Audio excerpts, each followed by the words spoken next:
to Book 101 Review. Book 101 is all about the books that I read for the last 40 years. And today I have my special guest. She is a holistic wellness coach and, of course, an author focused on healing, recovery, and quality of life. No other than Miss Kerisma Vere. Hello. Nice to be here, Daniel. Thank you for having me. Welcome, Miss Charisma on Book 101 Review. And can you please introduce more about yourself that I miss? Certainly. I just am a new author. My first book, The Light Switch Myth, was published in September of last year. And I'd always wanted to be an author, but this wasn't the book I pictured writing, that was for sure. But it's basically a culmination of my own life experience with adversity and trauma and mental health and addiction, and the resilience and the healing. And I've done a lot of therapy, so it's taken all of my own experiences and struggles and triumphs, and sort of learning how to overcome my own history, and shared it in what I like to think is a fairly user friendly kind of way. So it's got very contemporary approaches that we didn't necessarily have a long time ago. And it's meant to be sort of a gentle compilation of things that may or may not help you. Mm. A user friendly. I like that, Miss Charisma. And thank you so much for sharing your knowledge and wisdom to the world. Thank you. So let's unpack the central metaphor of your book title, The Light Switch Myth. What is this myth and why is a common expectation of instant one time transformation so appealing yet so fundamentally flawed? Ah, well, that's a good way of putting it, Daniel. The title came about because in my coaching practice, pretty much every client I've ever had, as well as my friends and stuff, we always run into this concept that people, we and I've done it myself. We set ourselves up with these really high unrealistic expectations. We think, oh, if you have difficulty loving yourself, we're just supposed to make up our mind. I'm going to love myself. I might look in the mirror and say, I love my, and it's supposed to happen like that, like flicking. Mm-hmm. And in trying to explain it to clients, I've been using that metaphor of the light switch myth as a way to communicate this whole concept within my coaching. And then after a coaching session one day where it came up again, I got the idea that to share these insights in a book with more people than I can reach with the one-on-one coaching. So it's pervasive in our culture, and I think it goes way back beyond our parents and our parents' parents to days when survival was key, and suck it up and crack the whip, and you didn't really have a chance to be soft or gentle with yourself. You just had to measure up, and you had to do it quickly. Mm-hmm. Do it quickly, people.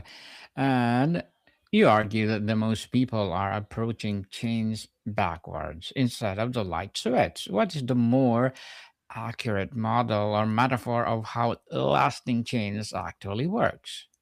Well, what I figured out in my own life was like, okay, so you know I'm trying to take all these shortcuts, and they Mm, don't work. And so in the end, they're actually prolonging my success, like prolonging me achieving the progress that I want, and they're sustaining this cycle where I experience failure and guilt and shame, and then I don't want to try again for a while. Then I try again, and I use the same darn approaches, so I fail again, and it's just an endless loop. So what I've learned now more is like, let's have a realistic understanding of the process of change for one. I like the models. I mean the stages of change where you have pre-contemplation, contemplation, um, action, maintenance, and then there's often relapse too. And relapse, we're just using that in the terms of falling backwards on behavior in this conversation. But it is part of the process, and quite often we do need to return to an older behavior to learn a little bit more about why we did it, or what it was serving, or how to move forward to it. So if we have this more realistic understanding that there's this whole process to change, and if we get more real with ourselves about what it is we want, why we're doing things, what our own values are, and that needs to include like that I'm okay right now. Like me right now, I'd like to lose some weight, but I truthfully love myself just the way that I am. So all my efforts towards losing weight, they're not coming out of like a desperation or a not good enough, which always layers things and makes it hard, and ends up in a rebound kind of situation. These efforts now get just come from, it's like, no, I already love myself, but I want something different for myself. So it becomes kind of like more joyous to work on those things, which also leads to like a bit of the quality of life that I talk about, and it also leads to the sustainability, and then the realistic part of like, okay, well, if I can be honest with myself about my capacity, about my other responsibilities, about the real reasons why creating certain changes are difficult for me, so that I can bring in resources and support that fit the situation, then my chances of success are going to go way, way, way up, right? What are the most common light switch promise we see in a popular culture, from diet fads to productivity hacks, and what is the specific psychological or biological reason it's a sets up for failure? Well, it actually should make me angry sometimes, because I feel like this culture that is selling the instant transformation. I equate it to snake oil salesman, but I think it's because we have a vulnerability that if we have struggled for something with something for a really long time, right? And we have struggled with it, and we have struggled with, and somebody comes along and they'd say, hey, I can help you solve this in 24 hours, or hey, 2 weeks we can cure your trauma, or drink some lemon water and you can lose 40 pounds in a month. That just, we're tired, and we're we are experiencing some despair, because the change that we want is has been important, and there's a real struggle there, and that sets us up to be vulnerable to people that say that, hey, we can solve this problem for you that you've had for maybe like even 40 years. We could do it really quickly and really easily. And it's like, of course it's very easy to buy into that, because there's a part of us that kind of needs to hear that. I think, like we're all sort of still waiting for, the fairy godmother to show up, wave her wand, and make all our problems disappear. And so, but our relationship with struggle kind of makes us vulnerable, because we haven't been able to change something. And then somebody comes along and they makes an exaggerated claim, or a good sounding promise. And we're so drawn to that. Much of traditional self help focuses on willpower and motivation as the engines of change. How does your approach reframe or even demote the role of willpower in creating something that lasts, Ms. Charisma? Well, I'm a strong advocate against the concept that the change comes from willpower or discipline. I think those things are dismissive of our actual reality. And I'll share a personal example. So I had gotten to be 250 pounds, and I wanted to lose it, and I was moving into the like, okay, I'm going to do something about this. And I was trying to go for walks every day. But what I was experiencing was I wasn't able to go outside and go for walks every day. Now, when I first approached that, I was like, oh, what's wrong with me? And I should be able to, you can't even go for a walk, and stuff like that. But luckily I'd had some experience with counseling, and I've had some experience with other things, but I got real about it. The real reason why I wasn't going outside for a walk was because of my trauma history, and because when I was outside I felt really unsafe. If somebody came up behind me or whatever, so my nervous system was screaming. So this, what is very, very simple to another person without that history, was super difficult for me. So without acknowledging that and really recognizing what my truth was and what the real obstacles to me doing what I wanted to do were, I wasn't going to get anywhere, because it was proportionally way harder. But I understood what was so I started by just walking up and down the stairs in my house, and I got some more therapy to specifically work on that issue, so that then I could be comfortable in my body, and I could be out in the world, and I could make that change. But unless we're able to meet ourselves where we're at, or quite often we need help to do that to begin with, to even learn how to do that, um, of actually meeting ourselves where we are at, then we can come up with relevant problem solving strategies and a plan that's actually going to help us move forward from where we're at. Whereas we often have this misconceived idea of where we should be or where we used to be. And if you're making a plan from either one of those places, it's not going to work, because it's not accurate, it's not relevant. The light switch model often starts with a massive or dramatic action. Your approach seems to champion something different. Can you explain the critical importance of a small, sustainable adjustments over grand gestures, Miss Charisma? Sure. I'll admit it took me a long time to learn real patience with myself, right? And I don't always have it, but when I can be actually patient with me, life gets a lot easier. And when I what I noticed about like mental health and everything which is related to change, growth, and healing, is that things are kind of hard enough, right?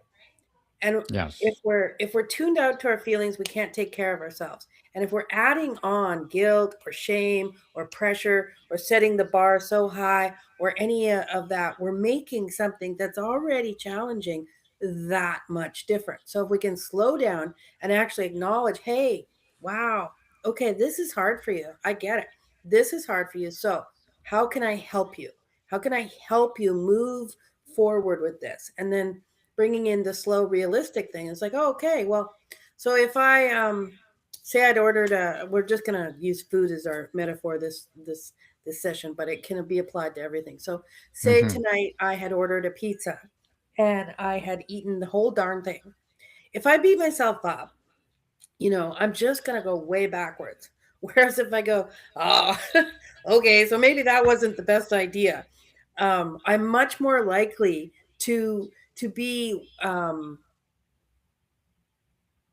stable enough, well enough, emotionally okay enough, that what, tomorrow I'm just gonna pick myself back up and keep going from where I was. If we can allow ourselves to make mistakes, make setbacks, or maybe I'm just really tired and I don't want to do the things I normally do. Well, if I can meet myself with that rest for that moment, and not make it the end of the world, not make it this big pressure failure kinds of things, then it doesn't have to be this big thing that takes me backwards or makes me feel so terrible. Because the minute we do anything that makes us feel worse, we're making whatever it is that we're trying to do that much harder. So compassion, I really believe in. Compassion to me is, it's a broader lens. It's taking the big picture into consideration. It doesn't mean letting ourselves off the hook, but it means understanding what is going on. It's like, oh, okay, you didn't get that done, but you had all of this stuff going on, or that was hard for you, but you've got this history.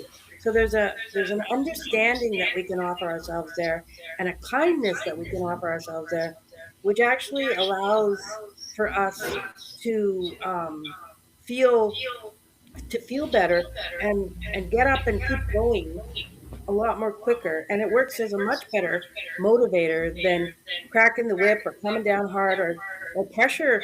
Like, pressure doesn't work for anybody. It's a short-term solution, and it always blows up. Yes, definitely. In a myth, failure is a sign of personal deficiency. In your framework, how should we reinterpret setbacks and plateaus as essential informative parts of a change process itself? um, well, you know what, failure is part of life, and we don't have to use that word. But you know what? We're just learning is a dynamic kind of thing, and depending what it is that we're learning, some things we're just going to get like that, and other things we might have to come back to over and over and over again. And so, if we can be realistic about our our humanness, and we can also, it's really important to have that intrinsic self-worth, to do that foundational work, to know that you are worthy as a human being regardless of what you're doing. Then we move out of success failure kind of language, and we can move into like just sort of like a, okay, it's more of like a, all right, that didn't work, why not? And then we can ask relevant questions like, should I change the goal?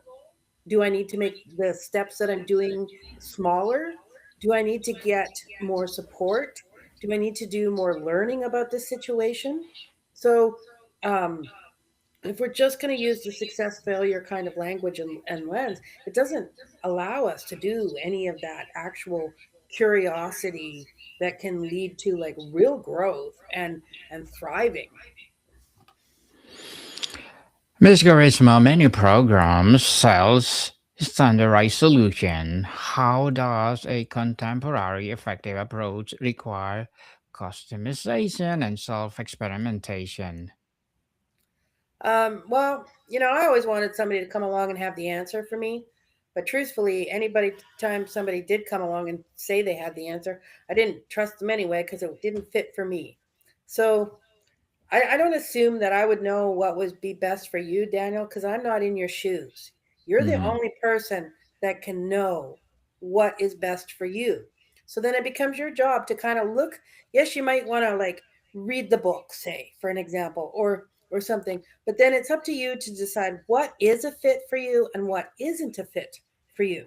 Because when we follow prescriptive kinds of things, there's going to be things that are not aligned to ourselves. Like if I'm telling somebody who works 60 hours a week that they should be doing meal prep 5 times a week and cooking like a full proper nutritious dinner every night, that's just like, they're going to try for a little while and they might even succeed for a couple of weeks, but then they're going to then they're just, it's going to explode on them, and it's going to send them way further backwards. Whereas if they can acknowledge, and I can acknowledge as a coach, that okay, you've got this really busy life, so let's figure out a way for you to eat well that requires way less um, effort on like, let's plan for this so that the days when you're working 12 hours, same with exercise or whatever, how do we fit the things that you want for yourself into your life, right? Yes. So let's talk about the broader implications and the future. If the light switch myth is so ineffective, why does dominate the marketing of everything from fitness to finance? What are we as a consumers really buying into?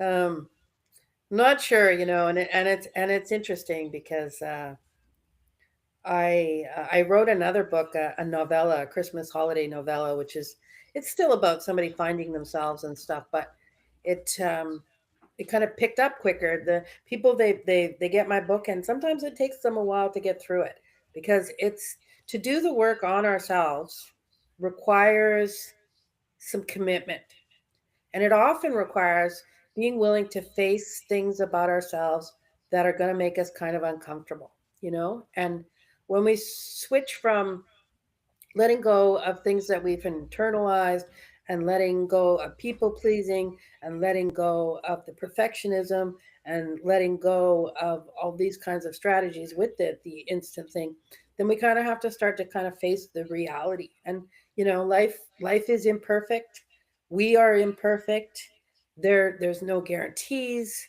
and there's so many, so we're human, and that just even that fact that, like, I'm going to make mistakes, and like, when you ever come to trying to make a decision and you're so tuned in, I've got to make the right decision. Well, nowadays I actually kind of step back and I laugh a little bit and I go, I don't know. I can do my best to make the best decision, right? But there is no perfect decision. And if I make the wrong decision, hey, I can regroup and I can readjust after the fact, right? Um, So there is no getting it perfect. And for me, I've always tried to do things um, not the easiest way, but I like to be efficient. I like to be smart about things, you know? And when I realized that this whole perfectionism kind of lens was actually like, you know, a defeatist strategy, I was like, and that I was actually creating so much more work for myself Hmm. and making things so much harder for myself. I was like, huh, maybe I won't do that. You know, and but I think for many of us, we've been ingrained within our families and within our societies to not actually be attuned to ourselves and our real feelings and our real needs and our real limitations. So the culture that's trying to sell us quick, easy fixes, it's tempting, right? We Hmm. often think that there is something wrong with us and that somebody else has the magic answer for that, right? I think you'll find that there's a lot of people kind of get older towards my age. I'm in my 50s that we start to kind of second look that, and we start to understand that maybe having a relationship with ourselves is important, and maybe actually we know what's best for ourselves better than what other people do. Looking at societal case issues like a public health or sustainability, how does the light choice sweat myth hinder our progress? And what would the system based contemporary approach look like in those domains? Well, I think you know that as I give credit to it in the book, a lot of my ideas about the contemporary stuff, they're not mine, but they're filtered through my applied lived experience, right?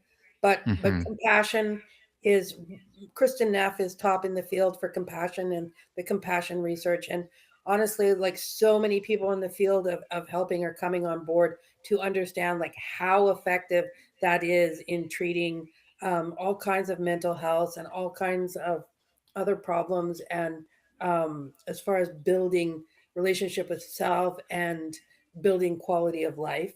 And then you know you have Brene Brown who's done all the research on shame and vulnerability, and Gabor Mate, who is one of the leaders in taking a new look at addiction. And we've outgrown the the disease model, and I think the biopsychosocial model is now we're now looking at that there's root causes, you know, and we if we're not going to address those root causes, then the problem is going to continue, right? And that the punitive that's still going on within society, putting people in jail, is like not the solution to helping um, people heal. And I think what the big truth in those fields that's come out too is that that isolation where we're pushing people away that have addiction problems, the real healing comes from connection, right? We need to be able to do that connection safely, but and then in trauma,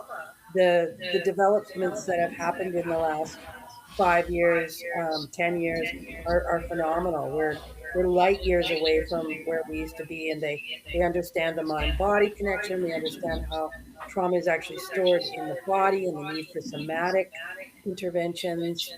Um, you know, and Marshall Linehan has great stuff as far as like distress tolerance and relationship stuff for um, dealing with.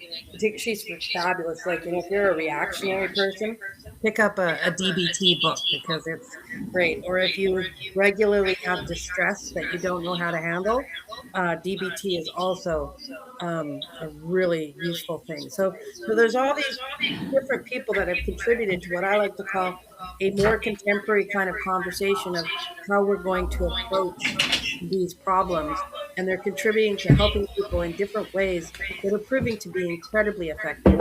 And for me personally, I have experienced them being transformative and effective. And it's not like, and I'm not saying I'm all good or I'm all better. I'm just Hmm. saying things have gotten a lot better and a lot of healing has been possible as a result of these types of approaches. Well, Miss Charisma, empowering answer indeed. But before we wrap up our discussion for today, I'm inviting you to please do listen to my other podcast, people, because my abstract essay is already in sixth season, abstract poetry in third season, and my book 101 review in sixth season as well, comedy 101 in third season, and my food 101 in it. Sixth season two, Geography 101, Love Letters, Movie 101, Review Music 101, our fourth season, Science 101, Sex 101, and its third season, and My Baby Podcast, 3BR 101, Law 101, Mental Health 101, Motivation 101, Entrepreneurship 101, and of course, Bible Verses 101. Please listen to them wherever you listen your podcast.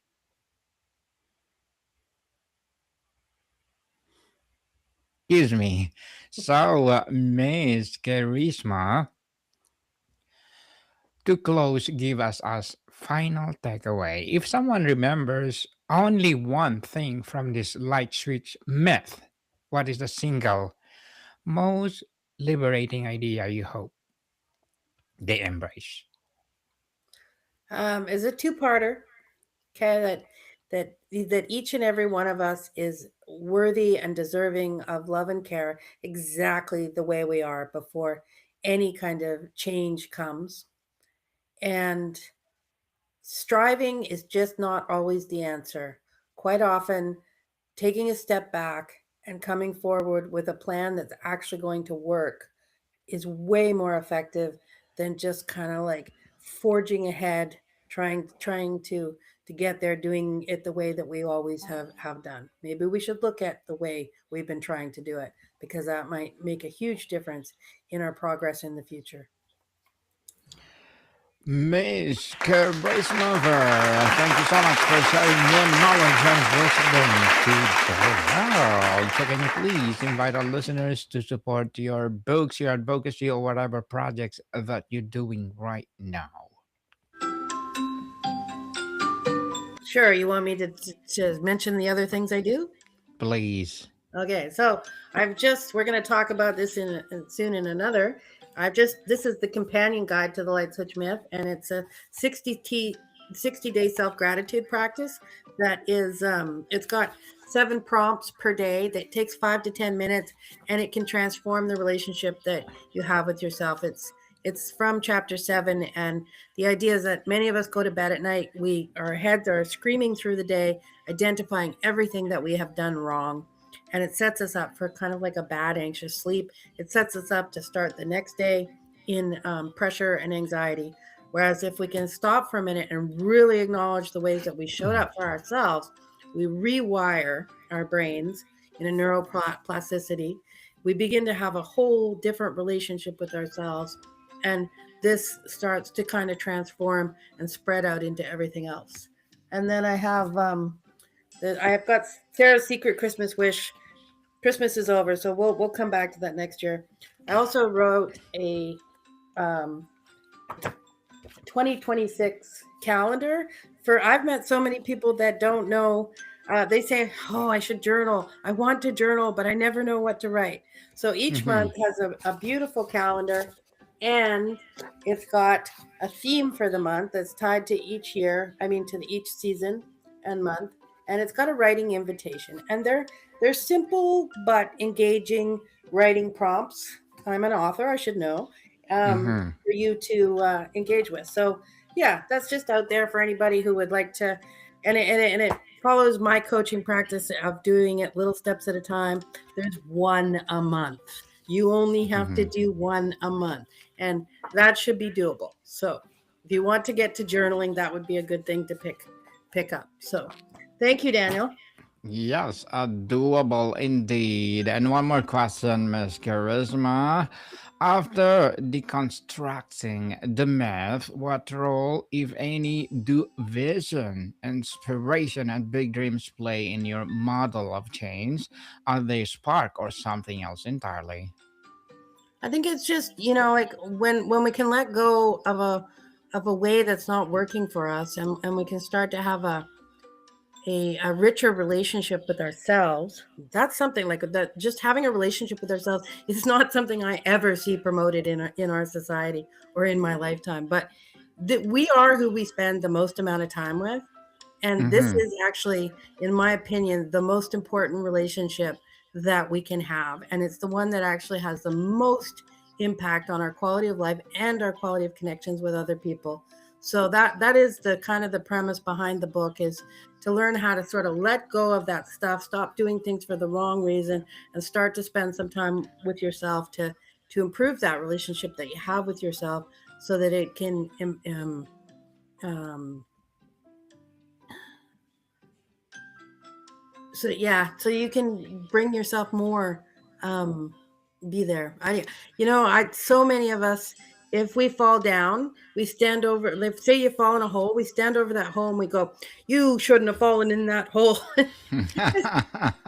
Yes. like, so let's learn to be the person that comes along and says, "Oh, you fell down again. Okay, here, let me reach a hand out to you and help you get out of there."